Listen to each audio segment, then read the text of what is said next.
അച്ഛാ, അച്ഛന്റെ പച്ചമഷി പേന ഞാൻ എടുക്കട്ടെ. അച്ഛന് ഇനി എന്തിനാ പച്ചമഷി? അച്ഛൻ റിട്ടയർ ആയില്ലേ? ഓ ശരിയാ, എനിക്കെന്തിനാണ് ഇനി പച്ചമഷി? ആ റിട്ടയർഡ് ആയല്ലോ. ഇനി അതിൻ്റെ വില വെറും സീറോ മാത്രം. ഒരുപാട് കോടികൾ ഒഴുക്കിവിട്ട പച്ചമഷി, ഒരുപാട് സർട്ടിഫിക്കറ്റുകൾ തുറന്നു പോണ പച്ചമഷി, ഒരുപാട് സർട്ടിഫിക്കറ്റുകൾ അറ്റസ്റ്റ് ചെയ്ത പച്ചമഷി.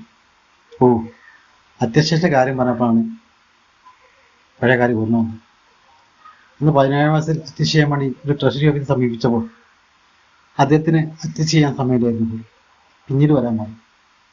ഇന്ന് പല്ല് കടിച്ച് അത് കൊട്ടിയടിച്ച് പുറത്തിറങ്ങിയപ്പോൾ മനസ്സ് കൊട്ടിച്ചാണ് ഞാൻ നാളെ ഒരു ഗസറ്റ് ഓഫീസറായിരുന്നു.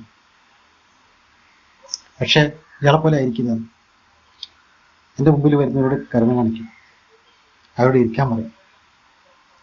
എൻ്റെ മുമ്പിൽ നിന്ന് അറ്റസ്റ്റ് ചെയ്ത് മടങ്ങുന്ന കുട്ടികളുടെ ചുണ്ടിൽ വീഴുന്ന മന്ദഹാസങ്ങൾക്ക് 1000 പൂക്കളുടെ പ്രഭ ഉണ്ടായിരുന്നു.